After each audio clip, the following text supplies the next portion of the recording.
Hi, everybody. Good afternoon. This is Dave Esposito with Thinking Out Loud, my little video blog on filmmaking, my own filmmaking, and other people's filmmaking.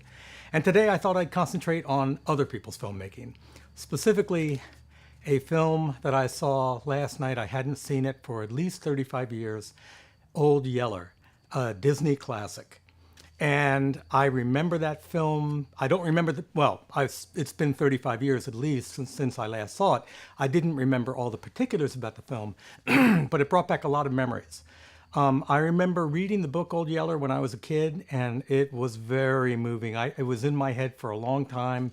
The famous scene where the dog Yeller has to be put down by the boy Travis because there might be rabies, and to protect his family and also to keep the dog from suffering.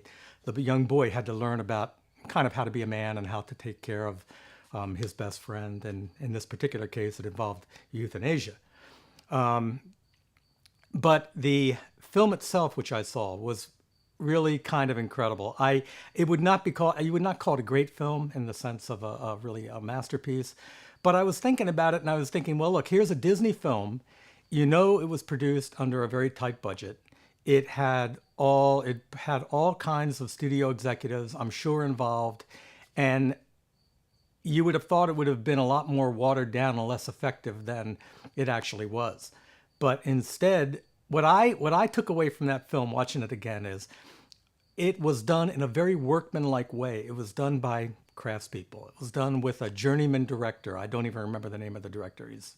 He's probably not very well known. He's probably a footnote in the film lexicon. But I should know his name. I apologize to this person.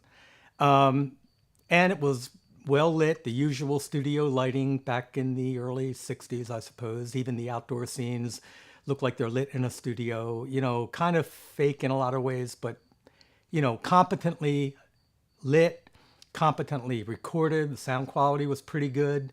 The budget must have been fairly low, either that or they just didn't want to spend a lot of money on it. They wanted to maximize their profits. I did not notice any dolly shots where the camera is rolling along. I didn't notice any tracking shots, any boom shots where the camera is elevated and dropping down or so forth, moving. There were basically pans and tilts, and that was about it. Some zooms, usually the hallmark of lower end budget filmmaking. But I'll tell you what the film had going for it was some really good casting. And it was so odd, too, because the casting, the pioneer mother is basically June Cleaver, dressed up in an old dress, but with a 1960s hairdo, kind of funny. The two boys were very well cast, and they were complete opposites in terms of their characters.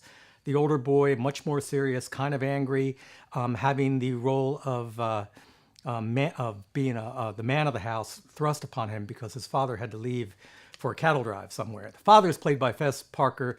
You can't even imagine a more fatherly, calm, easygoing.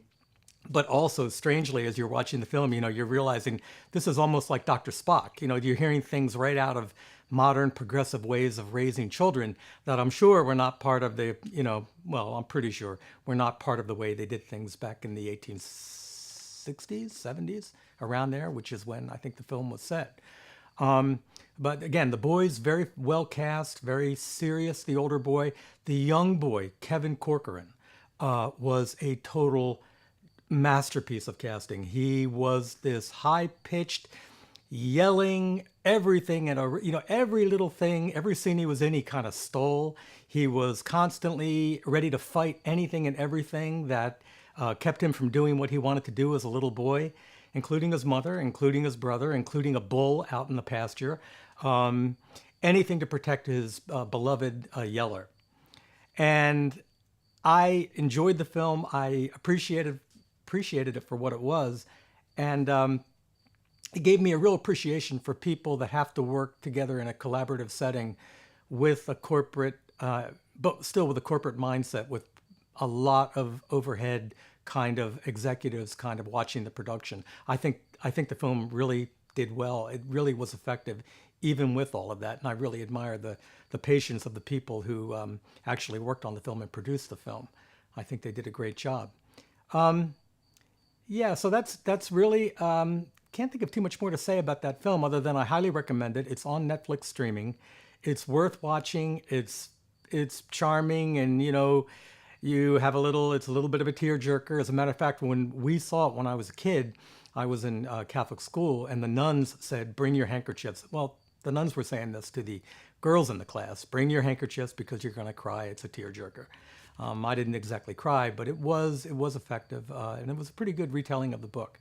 So, what is my takeaway from this is, again, that appreciation of a collaboration and how difficult it can be, and still yet what good can come out of it, and just those competent core members of the crew, at every element of the production, doing their job properly in a workmanlike way and coming out with a good film, not a great film, but still a film that wears well after 40 odd years.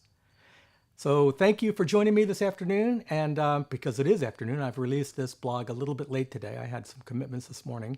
I had paying work, as a matter of fact. And the lovely thing about paying work is that you really feel loved. You feel loved in a way that is different than just being told that people love your work. They actually pay for your work. So you're being paid, you're being loved, and that's a wonderful combination. So again, sorry I'm a little late with this, but I hope you like it, and I look forward to talking to you again next week. Thank you.